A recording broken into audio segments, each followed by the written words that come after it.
Bismillahirrahmanirrahim. Assalamualaikum warahmatullahi wabarakatuh. Anda sekarang bersama dengan saya, Muhammad Ridwan Tan, dalam channel Nasihat Mu'allaf.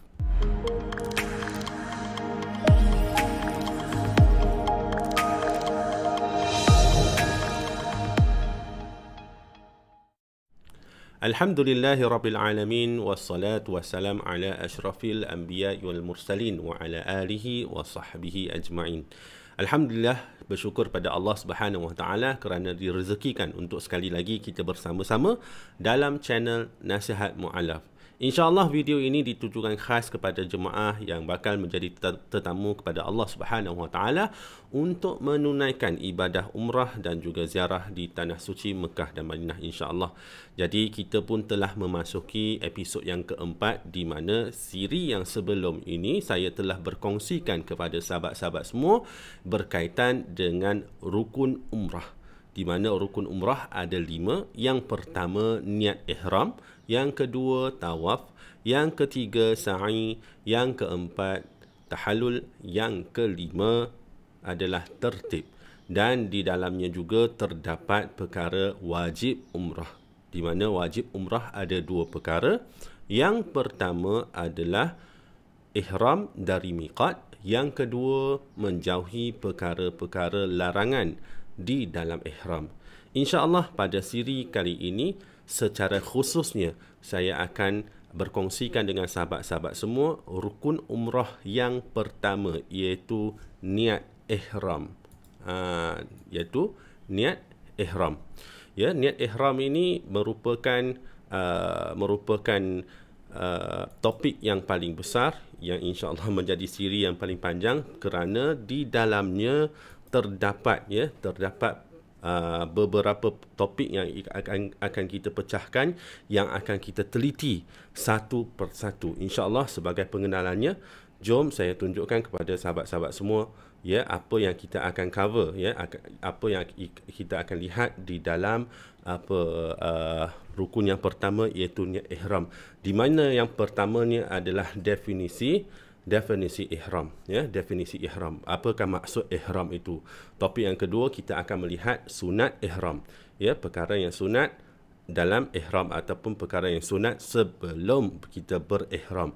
Yang ketiga, kita juga akan melihat cara-cara untuk memakai pakaian ihram bagi lelaki dan juga wanita. Yang keempat, kita akan lihat miqat. Apakah itu miqat? Miqat adalah tempat di mana ataupun bila waktunya kita hendak berniat ihram. Kita akan lihat secara terperinci. Dan yang kelima, iaitu lafaz berniat ihram. Yang keenam, ya, pantang larang di dalam ihram, kerana sejurus sahaja kita telah niat untuk menunaikan umrah ataupun kita telah berniat ihram, maka bermula daripada saat tersebut kita sudah pun terikat dengan pantang larang secara ihram, dalam ihram, ya. Dan akhir sekali adalah talbiyah. InsyaAllah ini yang kita akan cover dalam siri ataupun episod yang keempat ini, insyaAllah. Baik, okey, silap. Okey, baik.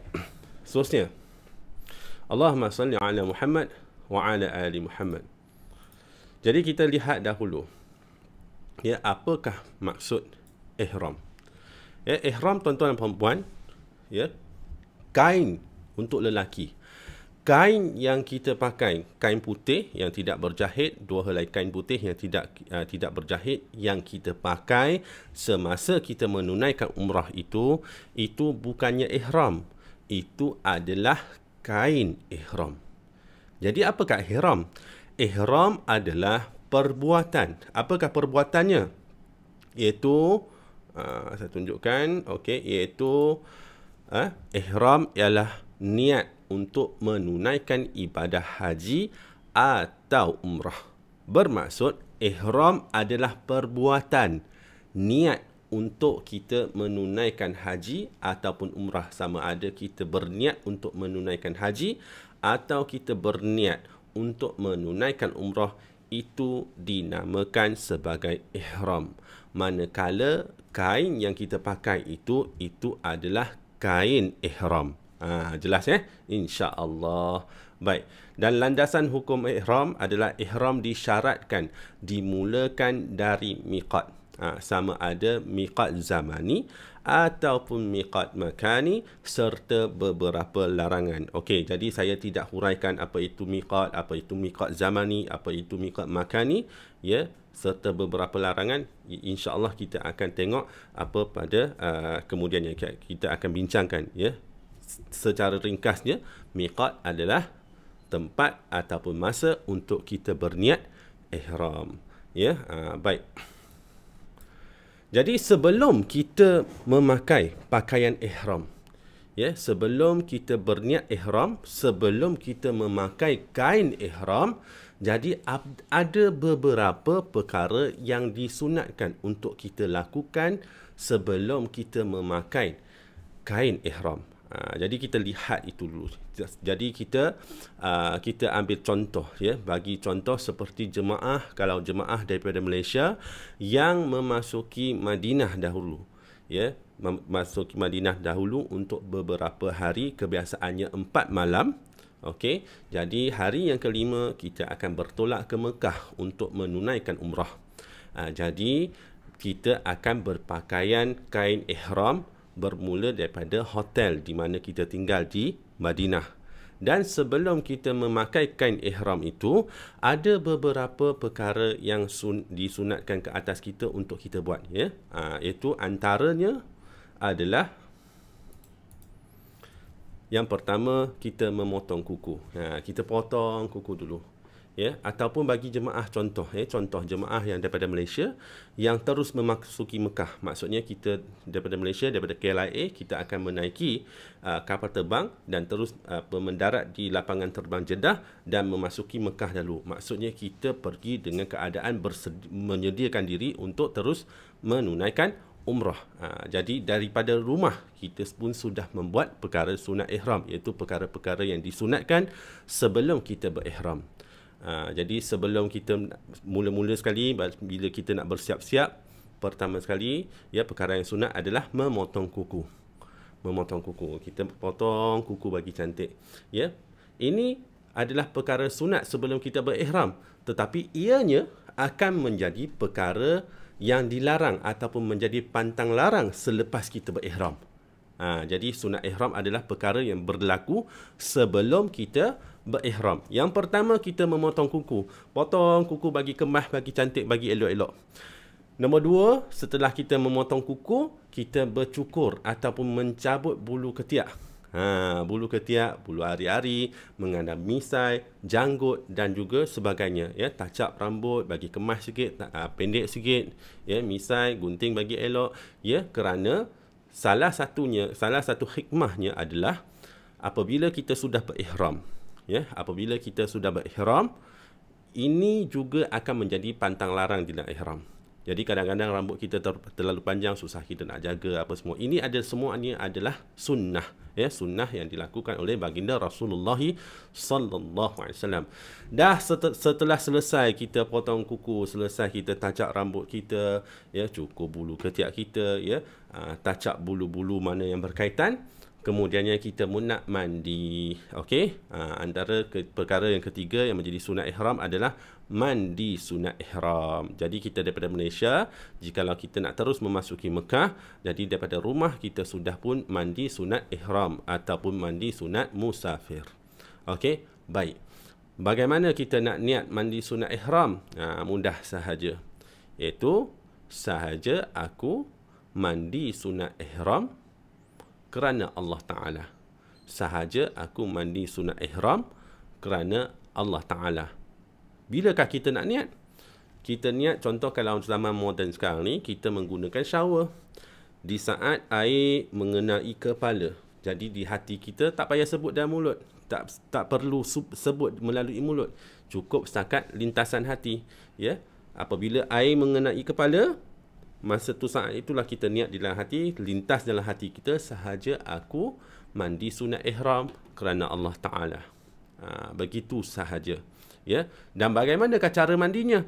Mandi seperti biasa, mandi membersihkan diri dengan cara yang terbaik sebab kita nak pergi buat satu ibadah yang sangat besar. Jadi pastinya kita membersihkan diri. Okey. Dah siap mandi sunat ihram. Dah siap mandi sunat ihram, keluar daripada bilik air, kita menyediakan diri kita. Sikat rambut, sikat rambut. Disunatkan juga kita memakai minyak rambut bagi yang lelaki, dan memakai wangi-wangian, contoh seperti minyak atar, minyak atar untuk lelaki lah. Kalau untuk wanita, boleh memakai wangi-wangian, cuma tidak terlalu wangi. Wangian itu cukup setakat untuk diri kita yang dapat cium bau itu. Jadi saranan saya kepada para jemaah, untuk jemaah muslimah ataupun wanita, cukuplah setakat kita memakai deodoran. Kita pakai deodoran dah okey dah. Jadi mungkin ada yang tertanya-tanya, bukankah kita berihram ni tak boleh berwangi-wangian? Ya, betul. Setelah kita berihram, dilarang ataupun pantang larang, salah satu pantang larangnya adalah tak boleh pakai minyak rambut, tak boleh pakai apa-apa minyak, tak boleh pakai wangi-wangian yang kita akan bahas ke kemudian. Tetapi ini sebelum kita berihram, dia menjadi perkara yang sunat. Jadi ada pula yang tertanya-tanya, bagaimana pula bila contoh saya pakai minyak atar ataupun saya pakai minyak wangi, kemudiannya saya pakai kain ihram. Jadi minyak atar tu, wangian daripada minyak atar tu terkena kepada kain ihram. Itu tidak menjadi masalah.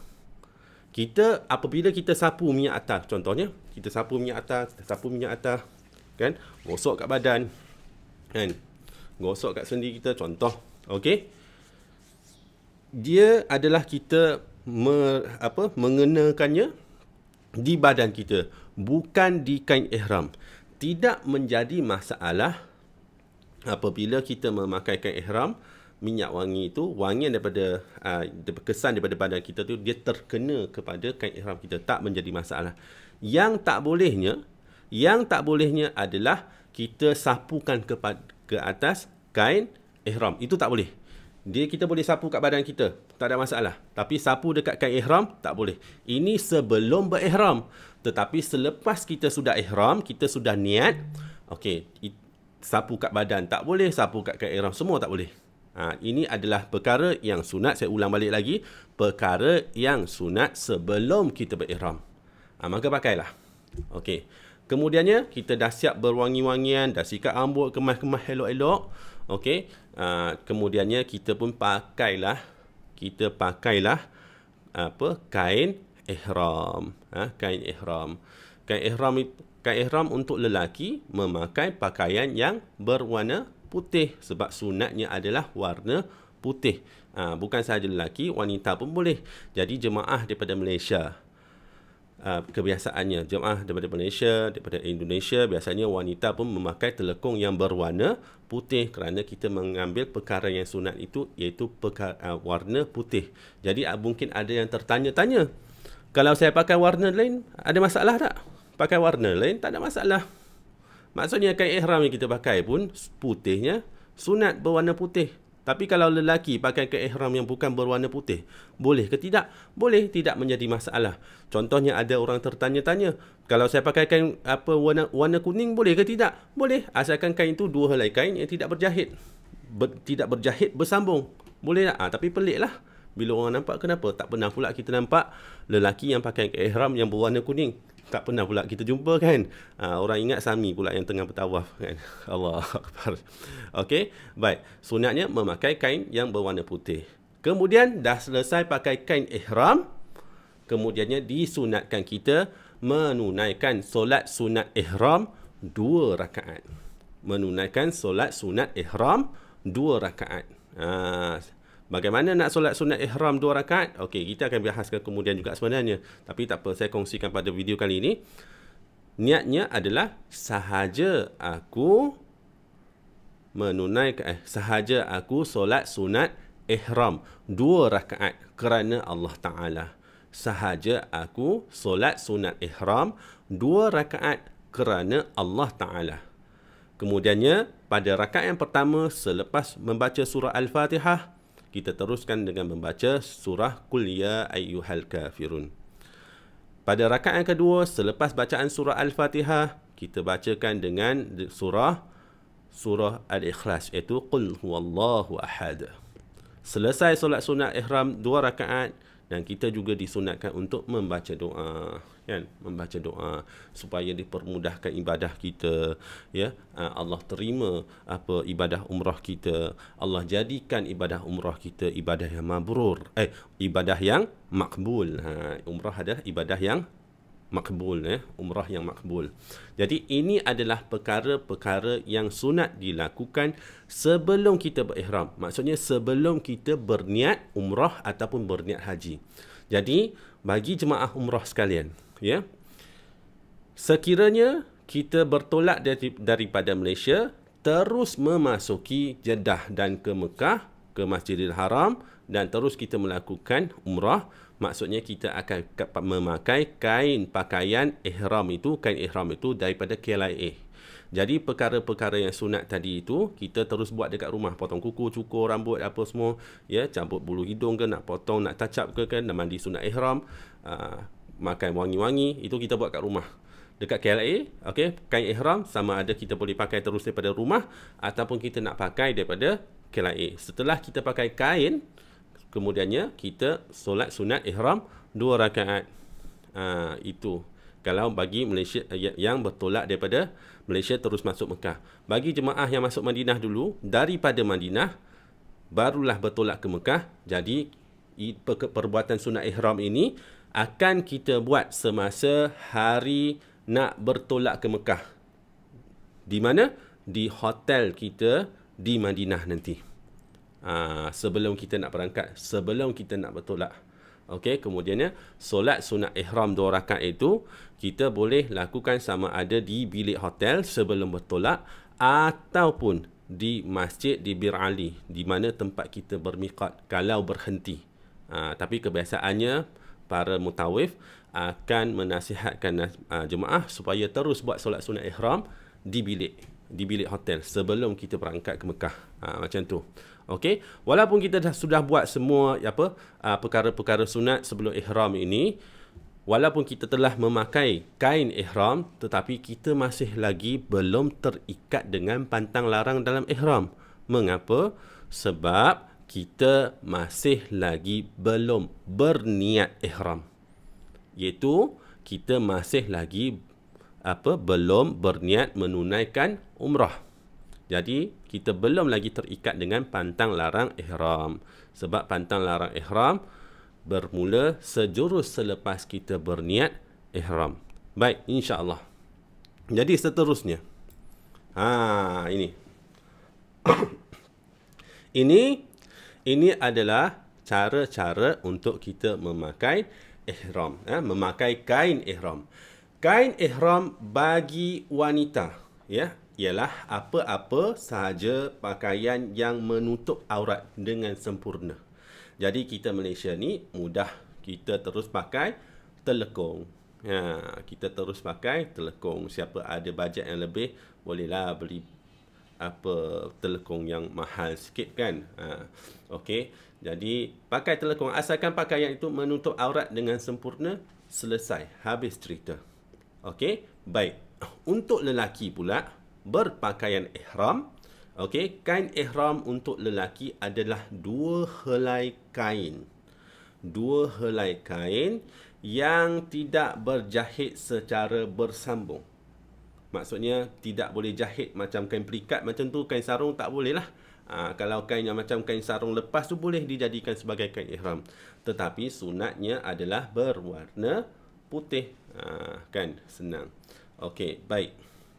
Jadi kalau kita lihat di sini, okey, kain ihram untuk lelaki ini ada 2 cara pemakaiannya. Di mana yang pertama, okey, ni dia. Yang pertama, ini adalah cara pemakaian kain ihram yang biasa. Okey, ini pula, okey. Ini pula adalah cara pemakaian kain ihram yang disebut sebagai iktiba. Iktiba iaitu menunjukkan bahu sebelah kanan. Okey.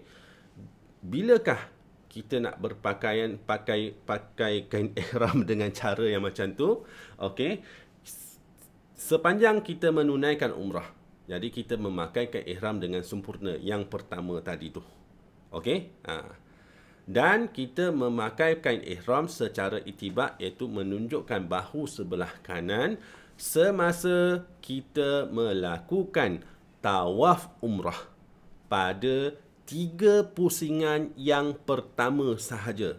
Pusingan pertama, pusingan kedua, pusingan ketiga. Masuk pusingan keempat, kita tutup balik. Kita tutup balik. So, ini yang menunjukkan bahu kanan ni kita namakan sebagai ittiba.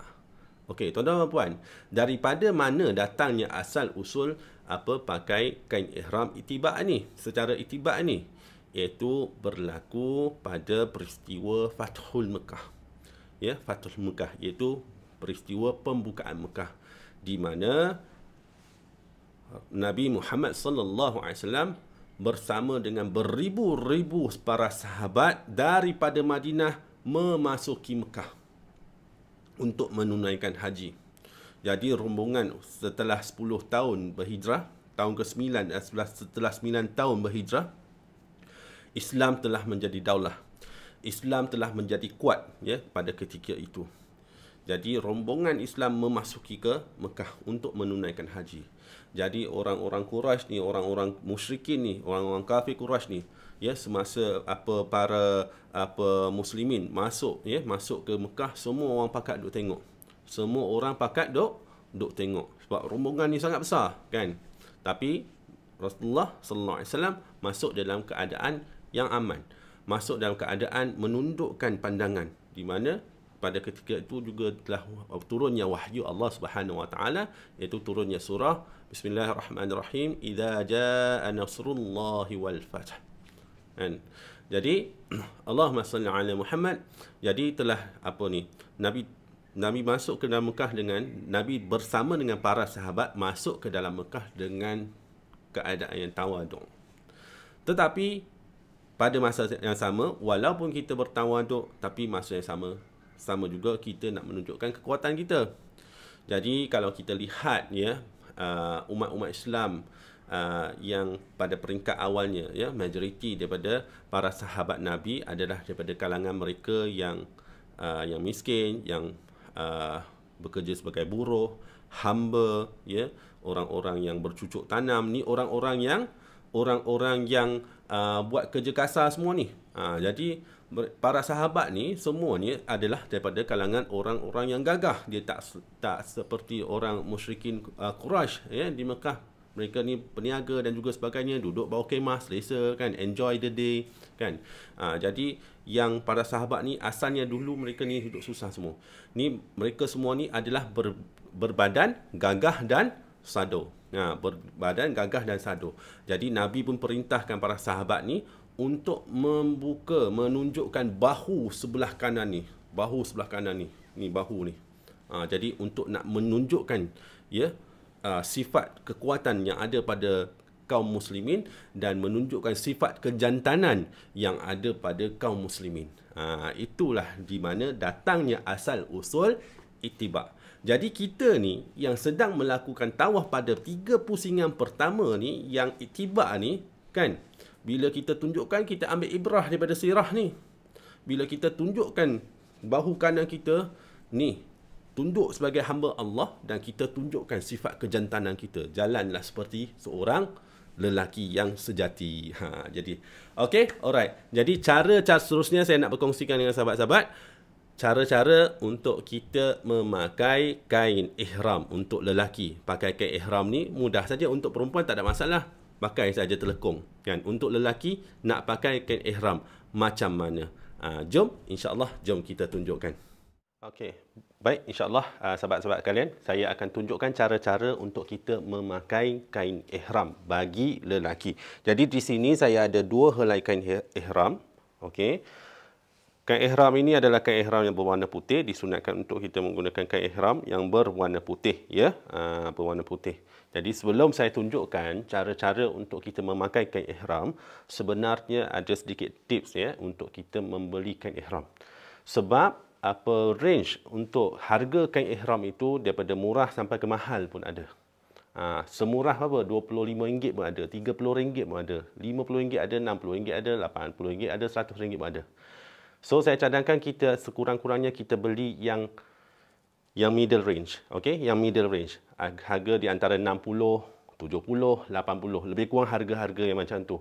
Ya, kerana jangan beli yang murah sangat. Sebab bila kita beli yang murah sangat, satu, yang pertama kainnya nipis. Okey, kainnya nipis dan dia juga kualiti kain dia berhabuk.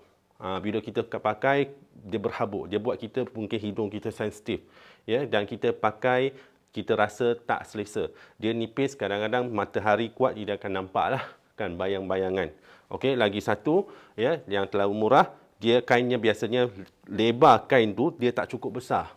Bukan dia tak cukup besar, dia senteng sikit. Ya, senteng sikit macam ni. Yang ni kain dia agak besar lah. Ni pun yang biasa-biasa je. Okey, bukan yang sangat tebal lagi. Dan bila senteng bagi orang yang tinggi seperti saya, jadi kadang-kadang kita nak pakai ni pun hampir sampai ke separuh daripada paras lutut dah. Macam tu. Dan badan kita nak lilit nanti tak cukup lebar dia untuk kita nak lilit dia, mudah untuk tertanggal. Okey, baik. Itu antaranya. Okey, baik, kalau kita ada bajet kita belilah apa kualiti yang bagus sikit ya, yang tebal sikit. Okey, cara-cara untuk memakai kain ihram. Okey, ada dua helai kain. Satu, kain yang untuk menutup aurat bagi lelaki. Di manakah aurat lelaki? Iaitu aurat lelaki bermula daripada paras pusat sehingga ke paras lutut. Jadi kain yang bawah ini sekurang-kurangnya menutup di antara kedua tempat ini. Dan bila kita pakai juga, kita kena pastikan bahawa apabila kita bergerak, kita solat, dia tidak mendedahkan aurat kita. Yang kain yang helai yang kedua adalah untuk menutup bahagian atas badan kita. Baik, kita memakai daripada bawah dahulu. Sebenarnya, untuk kain yang berada di sebelah bawah ni, dia tidak ada satu cara yang spesifik. Cara untuk memakainya. Asalkan kita pakai, kita rasa selesa, dia tidak mendedahkan aurat, tidak tertanggal. Habis cerita. Itu sahaja. Jadi untuk rakyat Malaysia, orang Melayu kebiasaannya, tak ada masalah sangatlah untuk nak memakai kain ihram sebelah bawah ni. Kenapa? Sebab kita dah biasa pakai kain pelikat. Kat rumah mungkin kita dah biasa pakai dengan kain tuala saja orang sini, kan? So okey saja. So tak ada masalah. Cuma saya boleh tunjukkan antara cara-cara yang selamat. Okey? Antaranya, kadang-kadang kebiasaannya saya akan memakai macam ni. Saya akan selitkan. Okey, saya akan selitkan. Okey, kemudiannya dililit ke hadapan. Di hadapan ni saya akan lipat. Macam ni.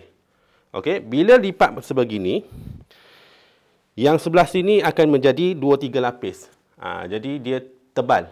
Okey, kemudiannya bila kita bergerak, dia tak menunjukkan aurat. Tidak menunjukkan aurat. Kita tak nampak peha kita kat dalam ni. Ataupun ada satu cara lain lagi selamat adalah kita buat macam ni. Okey. Sambungkan, kemudiannya kita lipatkan. Ni lagi tebal. Okey, baik. Kemudian kita lipatkan. Macam ni. Saya tak biasa ikat macam ni. Okey, kebiasaannya seperti yang cara pertama yang saya tunjukkan lah. Saya hanya buat sini. Okey. Pusingkan. Kemudian saya lipat. Ini juga cara bagaimana saya memakaikan pelikat sebenarnya. So dia selesa untuk saya. Okey, baik. Cukup setakat kita gulung 2 kali. Dan kita rasa kukuh, teguh, okey dah. Macam tu. Okey, baik. Dan kemudiannya kita ikat dengan tali pinggang. Okay, kita ikatkan tali pinggang. Sekiranya kita tak gulung macam ni, kita terus ikat tali pinggang dan kemudian kita lilitkan pun boleh. Okey, cuma yang ni saya buat 2 kali lah. Kita ada lilitan sini dan kita ada pula ciri-ciri keselamatan daripada tali pinggang. Yang paling penting adalah kita rasa selamat, tak jatuh dan selesa dan mudah untuk kita bergerak. Okey, mudah untuk kita bergerak. Apabila kita memakaikan kain ihram yang sebegini, yang ikat, Jangan terlalu sampai ke macam tersapu di lantai. Takut kita berjalan terpijak, londeh kain ihram ini. Ya, di atas paras buku lali sedikit. Okey, baik. Dah selesai. Apabila dalam tips pemilihan tali pinggang ihram. Tali pinggang ihram ada yang warna hijau, ada yang warna putih. Yang ada kat sini ni warna putih lah. Dan kepala dia ada dua jenis. Yang ada bersama saya ini, yang saya pakai dahulu, ini adalah jenis buckle. Okey. Ini adalah jenis buckle. Mudah masuk, mudah buka. Tapi saya tidak sarankan tuan-tuan dan puan. Ini mudah, moden, mudah. Tapi saya tak berapa nak sarankan. Terutamanya bagi orang yang badan lebih besar. Ya, yang perut buncit. Ya, pakailah tali pinggang haji yang jenis yang cangkuk, yang kepala yang lama tu. Kenapa? Sebab kita pakai ni, semasa kita pakai, kita akan kempiskan perut. Okey, kita akan kempiskan perut. Jadi setelah kita pakai, kita dah selesa, kita berjalan, kita akan lepaskan perut. Nanti dia akan burst. Tanpa saya tekan pun, dia akan burst. Okey, ini menunjukkan umur saya sudah pun meningkat. Kan? Dulu tak ada masalah pun.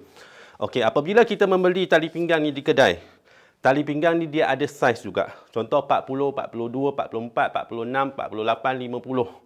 Kan? 52 ada. So dia bergantung pada saiz pinggang kita, bukan saiz pinggang seluar yang biasa kita pakai tu. Dia saiz untuk tali pinggang ni. Jadi bila kita beli, kita cuba dahulu sesuai dengan saiz kita. Jadi selesai. Ya, selesai bahagian bawah. Okey. Baik, selesai bahagian bawah. Jadi sekarang ni, ya, selesai bahagian bawah, lagi satu perkara adalah memastikan bahawa yang sebelah atas ini di atas paras pusat. Supaya kita pastikan kita menutup aurat. Sebab kain yang atas bila kita lilit, kadang-kadang dia akan terbuka. Dan apabila kita menunaikan solat, Allahu Akbar, tangan kita angkat akan tunjuk bahagian atas badan kita. Jadi kita tak mau aurat kita terdedah. Sebab syarat sah solat adalah menutup aurat. Baik. Kemudian ini adalah kain yang kedua iaitu menutup sebahagian atas badan. Okey. Kita bukakan dia, bentangkan dia, letak ke belakang macam kita bentang tuala nak pergi mandi dekat sungai. Okey. So ini adalah tangan kanan saya, ini adalah tangan kiri saya. Okey. Triknya panjangkan sedikit yang kanan. Mudah saja, panjangkan sedikit yang kanan. Okey, kemudian yang kiri ni kita selit di pinggang sebelah kanan kita. Sama ada kita selit di dalam kain ihram ataupun kita nak selit dekat tali pinggang boleh. Okey, kita selit. Kemudian yang sebelah kanan ni tarikkan ke depan. Lilitkan. Selesai pakai ihram. Selesai pakai kain ihram. Okey? Supaya kalau kita tak biasa, supaya dia tak jatuh, kita boleh selitkan yang sebelah ni kat tengkuk. Jadi tak jatuh. Macam ni saja pakai kain ihram. Cameraman, kemahat? Kemahat? Okey, alright. Baik. Okey, ini saja. Ini cara pakai kain ihram seperti biasa. Saya tunjukkan sekali lagi. Okey. Panjangkan sedikit di sebelah kanan. Sebelah kiri, selitkan di sebelah pinggang kanan. Kemudian lilitkan. Maka dah selesai. Jadi cara-cara kita nak memakai kain ihram secara itibak. Bagaimana? Okey, cara dia senang je. Bila kita nak menunjukkan bahu sebelah kanan kita, turunkan. Masuk bawah ketiak tangan sebelah kanan. Lilitkan. Dah selesai. Kan mudah? Kan? Okey, tuan-tuan dan puan yang nak pergi umrah untuk first time, mungkin boleh buat praktikal kat rumah. Kita tak mau gunakan ihram yang baru, gunakan kain sarung hak lepas tu. Yang dulu isteri kita mungkin masa baru lepas bersalin kan guna kain sarung lepas tu, buat praktikal, ya, pakai kain ihram. Okey, macam tu je. Jadi kita akan pakai macam ni di 3 pusingan pertama tawaf. Masuk pusingan keempat, turunkan, naikkan balik. Kan. Jadi semasa sa'i pun kita akan pakai macam ni. Selesai. Okey? Alright. Okey, terima kasih. Kita kembali ke studio.